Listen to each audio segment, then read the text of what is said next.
Welcome to Chalk Talk, a weekly preview of West Tennessee football featuring the JSUN sports team here on JacksonSun.com.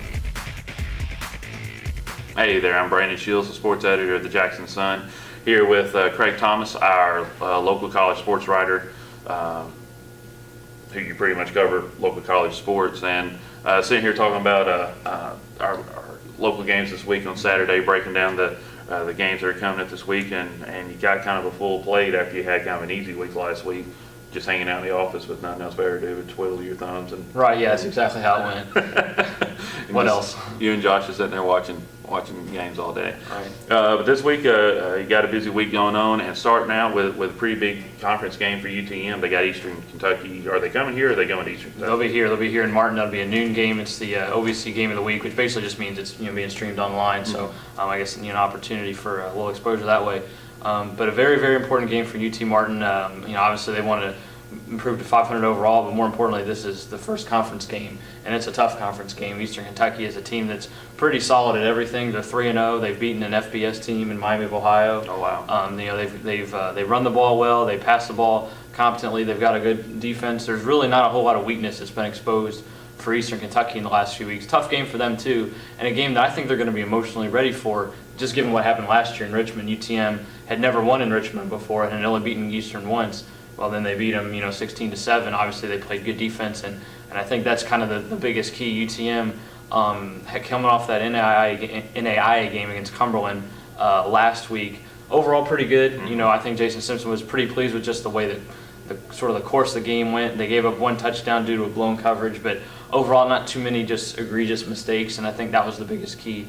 I think one of the things that he sort of talked about is, you have to balance trying to stop Eastern Kentucky's run game with not giving up those big passes that has happened sometimes. So very big responsibility for everybody on each level of UTM's defense. I think it starts with that defensive line. How much pressure can they get on the Eastern quarterback? That could really make a difference. UTM, motivationally, obviously you need to start conference play 1-0. I said last week, SEMO the week after is a team they should beat. Well, I maybe shouldn't have said that. SEMO took Kansas to the wire. Say what you will about Kansas, but that's an FBS team. Yeah, it's a Big 12. More scholarships. Anyway. That might be a tough game too, but you start at 0-1 in conference play, it's real tough. Right. Going the rest of the way. This conference has gotten better. There's more good teams than there used to be. So, you really have to help yourself. When you've got 2 home games to start the year, you need to win those games. UTM lost 3 conference games at home. That's why they didn't make the playoffs last year. That's obviously something that they've got to take pretty seriously, take some pride in, and get a tough win this week. All right, and then I guess probably the second biggest game out of the 4 that we cover would be the one at the Liberty Bowl on Saturday night when MTSU plays at Memphis. Yeah, Memphis has had 2 weeks to prepare for this game. I think one of the encouraging things from Memphis is that through their 2 games, they've done kind of what's expected. Mm-hmm. Week 1 they had Austin Peay. They're supposed to blow them out, and they did. Mm-hmm. Week 2, they go to the Rose Bowl, play a nationally ranked UCLA team. You want to see them be competitive. They were competitive. Mm-hmm. Paxton Lynch was obviously confident when he threw the ball. It's not a game that the defenses are necessarily designed to shine in just because the offenses are playing so right. well.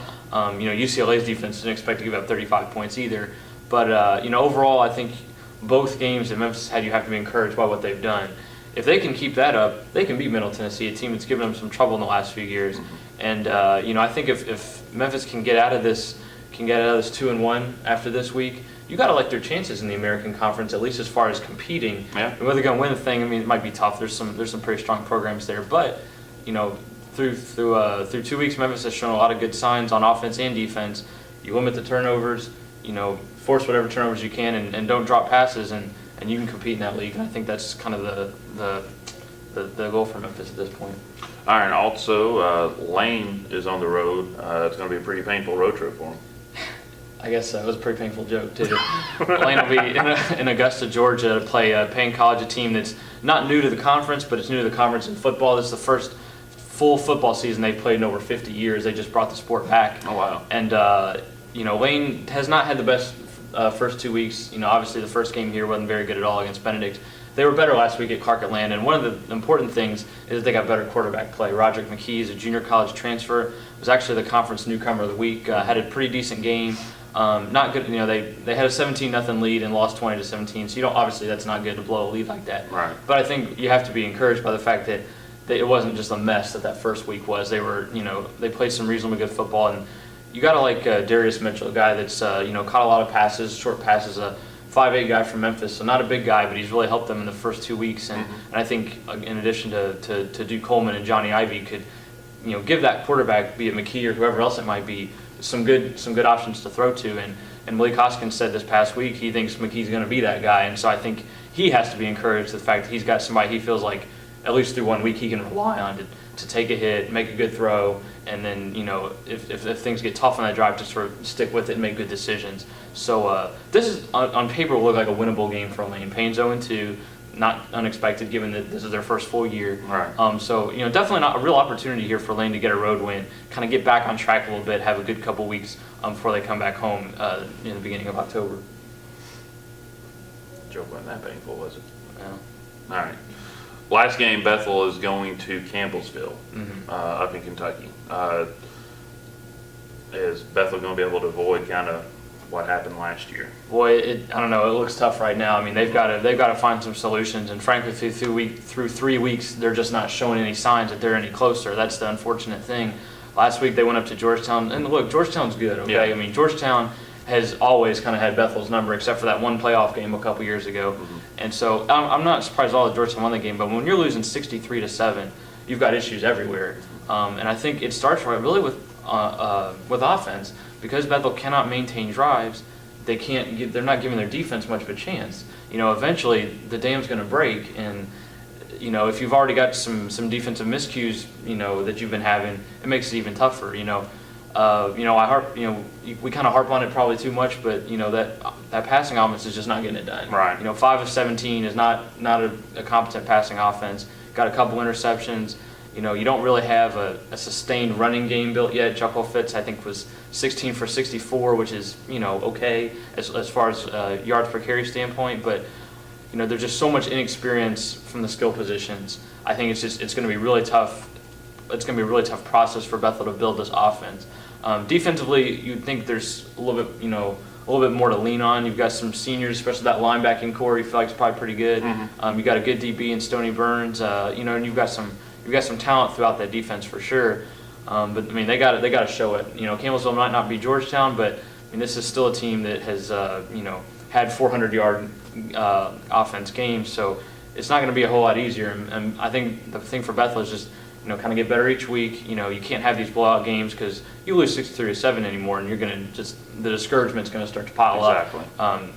If you can play competitive the next couple weeks, you maybe get some wins against some teams that aren't quite at this Campbellsville Georgetown level. But I think this week, frankly, it's going to be tough. All right, well, and I'm guessing you'll be at UTM. That's right, yeah. Obviously, really big game. I'll be, kind of tweeting throughout that game. I'll have a quick story afterward and then a full story with quotes from Jason Simpson and a player or two. We'll know a lot about UT Martin's season outlook after that game. I mean, no doubt about it. Now, it doesn't mean that just if they win, they've got it locked up, and if they lose, they're done. But, I mean, this is a really important game, probably as big of a season opening conference game as they've had in a couple of years. Yeah. And then the plan right now is to have Josh Lemons down at the Liberty Bowl covering the Memphis MTSU games, and hopefully he'll be tweeting and updating from that as well. But thanks for watching, and thanks for logging on to JacksonSun.com. You can catch updates from him at JS Ryder Craig on Twitter. Josh is JS Generals Josh. And so you can follow both of those on Saturday, and you can like the Jackson Sun Sports Facebook page, which is just called Jackson Sun Sports. Easy enough. Like that, and pretty much just about everything we do goes up on that page. If we didn't put it up, that was a mistake, and we should have put it up. So be sure to like us, follow us, log on to us, watch us, read us, whatever, just do it to us. But thanks for watching, and good luck to your favorite college teams this week.